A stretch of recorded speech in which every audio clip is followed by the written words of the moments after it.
ప్రియులారా, మన ప్రభు అయిన యేసు క్రీస్తు నామంలో మీకు శుభోదయం.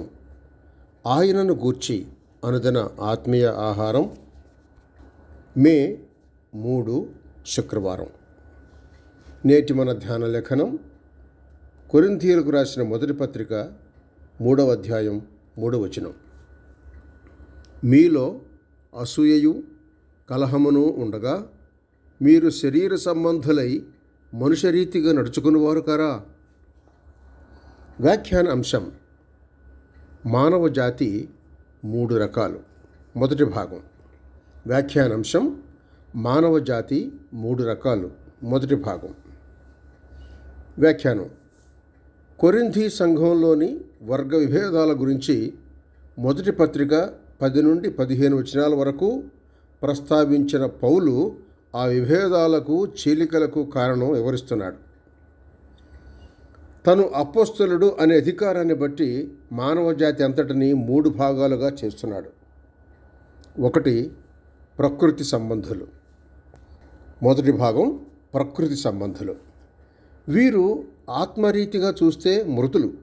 మీరు మీ అపరాధముల చేతను పాపముల చేతను చచ్చిన వారై ఉండగా అని అంటున్నాడు. ప్రకృతి సంబంధికి దేవుని విషయాలు బొత్తిగా అర్థం కావు.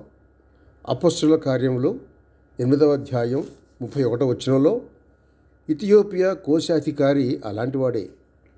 లేఖనాలు అర్థం కావు కాబట్టి అవి నిరర్థకం అని అతడు ఎంచాడు. అపొస్తలుల కార్యములు 17వ అధ్యాయం 18-32 వచనాల్లో ఎథెన్స్లోని తత్వజ్ఞానులు కూడా ఇందుకు ఉదాహరణ. పౌలు చెప్పిన మాటలు వారికి వదరబోతు మాటల్లాగా అనిపించి అపహాస్యం చేశారు. ఫేస్తు అనే రోమా గవర్నరు పౌలు మాటలు వింటూ కోపం పట్టలేక, పౌలా, నీవు వెర్రివాడవు, అతి విద్య వలన నీకు వెర్రి పట్టినది అని గట్టిగా అరిచాడు. చూడండి, అపొస్తలుల కార్యములు 26వ అధ్యాయం 16వ వచనం. ఇతను ప్రకృతి సంబంధి. ప్రకృతి సంబంధి ఆత్మలో మృతుడు.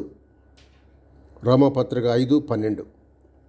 దేవుడు అతనిలోని మృత ఆత్మను బ్రతికించాలి.